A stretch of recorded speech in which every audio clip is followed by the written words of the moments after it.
पुराने शहर के बीचों बीच एक जर्जर हवेली खड़ी थी, जिसकी खिड़कियां टूटी हुई और दरवाजे टेढ़े मेढ़े थे।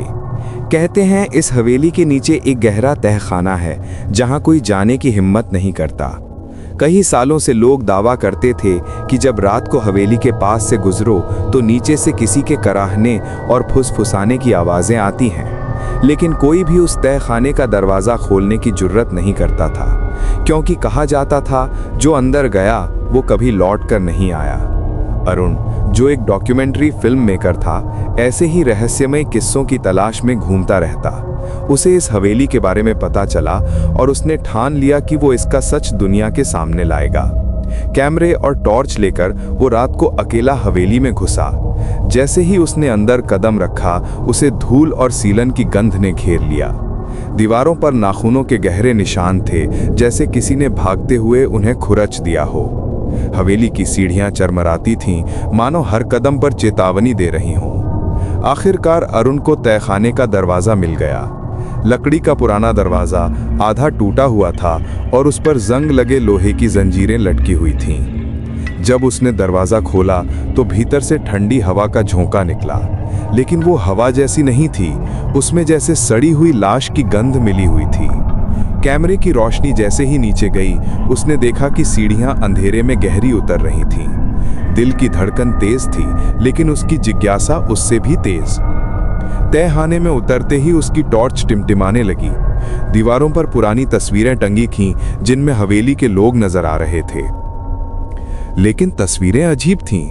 हर तस्वीर में वही लोग बार बार दिख रहे थे, बस उनके चेहरे हर तस्वीर में थोड़े और डरावने होते जा रहे थे। अचानक उसे लगा कि पीछे कोई खड़ा है।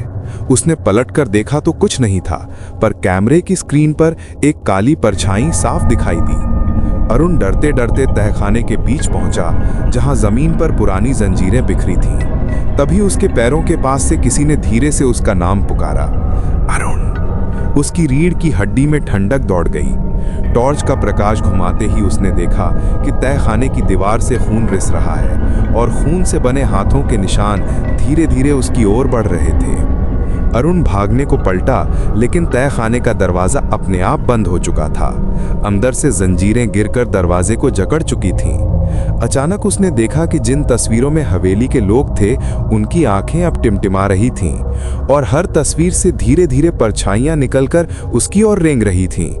वो परछाइयां इंसानों जैसी नहीं, उनके हाथ लंबे और उंगलियां नुकीली थीं, चेहरे बिना आंखों के और मुंह से लगातार फुसफुसाहट निकल रही थी।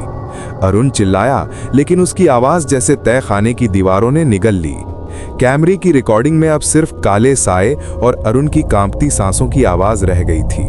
अगले दिन लोग हवेली के बाहर अरुण का कैमरा टूटा हुआ पाए, जिसमें आखिरी रिकॉर्डिंग वही थी, दीवार से खून रिसता हुआ, तस्वीरों से निकलती परछाइयां और अरुण की चीख जो अचानक खामोशी में बदल गई थी। लेकिन अरुण खुद कभी नहीं मिला। आज भी अगर कोई उस हवेली के पास जाता है तो तहखाने से कैमरे की बीप और एक धीमी डरी हुई आवाज सुनाई देती है, मुझे बाहर निकालो।